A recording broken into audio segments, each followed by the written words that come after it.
हे का पूर्णपणे असं आहे. हे महाद्वार गार्डन मध्ये जायचं. बघितलं का? ही शिर्डी आहे. ही माझं शिर्डी, बाबांची शिर्डी. मित्रांनो, कशा आहात तुम्ही सर्वजण? अशा सर्व ठीकच असतात. मी पण मस्त मजेत आहे.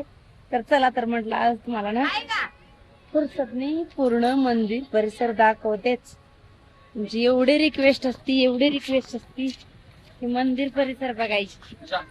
तर चला आज दाखवते मंदिर परिसर, साईबाबा मंदिर परिसर.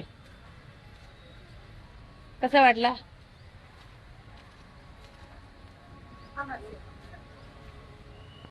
खूप दिवसातून आज मी ब्लॉग बनवत आहे आणि तुम्हाला दाखवणार आहे पूर्ण मंदिर.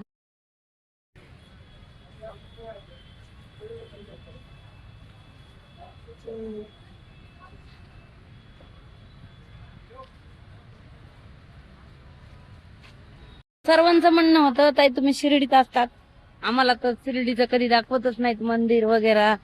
तुम्ही तर लय मंदिराजवळच असतात, तर आम्हाला मंदिर दाखवा, मंदिराचा परिसर दाखवा. आज म्हणलं चला तुम्हाला सर्वांना मंदिराचा परिसर दाखवते मी, पूर्ण परिसर. जेवढा माझ्याच्याने आज होईल तेवढा मी आज दाखवते तुम्हाला मंदिर परिसर. इथं गर्दी तर बांधताना हमेशाच राहतेच गर्दी, पण म्हणलं तरी तुम्हाला आज दाखवावा.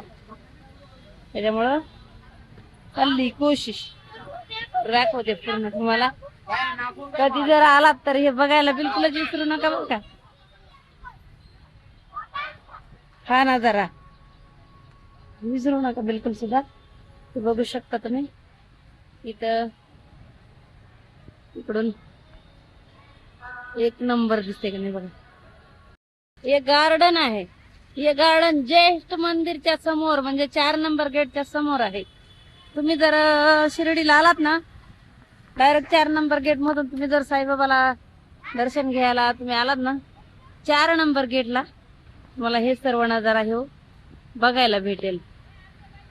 तर तुमच्या सगळ्यांच्या रिक्वेस्ट मुळे मी दाखवणार आहे तुम्हाला सर्व मंदिर परिसर. तुम्ही बघू शकता सर्व मंदिर परिसर दाखवणार आहे तुम्हाला. मी सर्वांनी खूप रिक्वेस्ट केली, ताई तुम्ही शिर्डीत राहता, मग आम्हाला शिर्डीचं साई मंदिर का नाही दाखवत, साई मंदिरचा परिसर का नाही दाखवत. तर दाखवते मी तुम्हाला साई मंदिर परिसर आज. हे 4 नंबर गेट आहे. हे देणगी कार्यालय, ज्याला देणगी द्यायची, सेल्फी पॉइंट, तर पोलीस मदत भेटती जर काही गरज पडली तर. समाधी मंदिरात जाण्यासाठी पलीकडून रस्ता आहे.